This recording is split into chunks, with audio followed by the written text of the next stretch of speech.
Overeating is something that's often looked at as either a lack of discipline or a lack of organization, but that's not always the case. So we're going to talk about overeating in this episode, what it is, why it happens, is it a problem, and what can we do about it? My name's Marcus Kane, and I'm a full-time coach specializing in stress management, struggles with food, and recovery. Although the definition of overeating is simply eating more than our body requires, we got to be mindful that it's more complex than that. There is a psychological and emotional experience around food that can go sideways if we try to think of ourselves as two-dimensional in terms of how much food we take in and how much energy we expend. But that said, here are 4 primary contributors to overeating. Firstly, calorie restriction. Simply not getting enough calories through either unfortunate circumstances or intentional restriction. Now, restriction can happen for a number of reasons: stress, workload, body image struggles, and restriction itself can be a complex topic. But at the end of the day,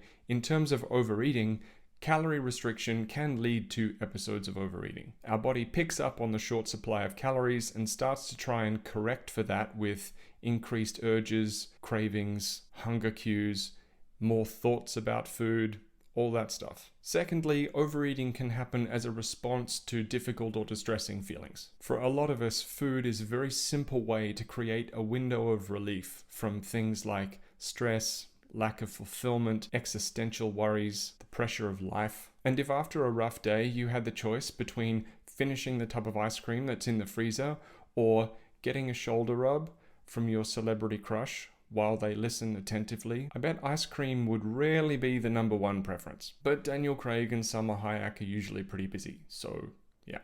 Third, overeating can be a response to mental restriction. Now, mental restriction is when we might be getting enough food, like technically, but there's still a lot of guilt, shame, and feelings of scarcity surrounding food. This can come from things like spending years dieting really hard, going through really rough experiences with body image, or even echoes of our past experiences, like even things from childhood. And number 4, overeating can happen as a response to restrictive dieting that's more about limiting food groups than calories. So not all restrictive approaches to dieting are about limiting calories, right?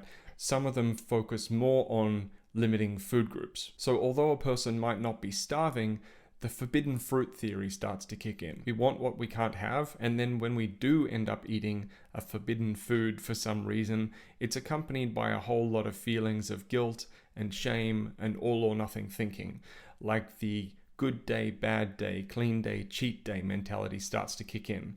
So once we've made one choice that falls outside the kind of boundaries of what we think is good, it's really easy to start going, well, since we're here, I feel crappy about it already, I might as well have more. So these are 4 broad possible causes of overeating, and I'm wondering if you can identify shades of these coming up in your own eating patterns. But is overeating a problem? It's important to remember that humans that are lucky enough to get the opportunity to do so will overeat sometimes, and trying to eliminate that completely can result in things with food becoming anxious, overly controlling, and even compulsive, which leads to bigger challenges. At the same time, consistent overeating is not congruent with optimizing our chances of achieving positive health outcomes. There are situations where overeating, I guess, is necessary if someone is recovering from a certain condition or illness, but that's a whole other video. So it's helpful to look at overeating as something that we want to take reasonable steps to manage without going so far that we cause a bigger issue. And if any of this sounds like you and you'd like my help navigating your personal situation with stress management, food, or even body image, there's a link in the description that will let you book a call with me. 0 obligation, just a chance for us to catch up so you can ask any questions you might have. So reasonable steps to reduce overeating might look like this. Firstly, treating stress management, emotional regulation, and communication as practices that involve skills that can be developed. It's okay to make your favorite meal after a shitty day at work, but be sure you've got a broad range of well-developed stress management skills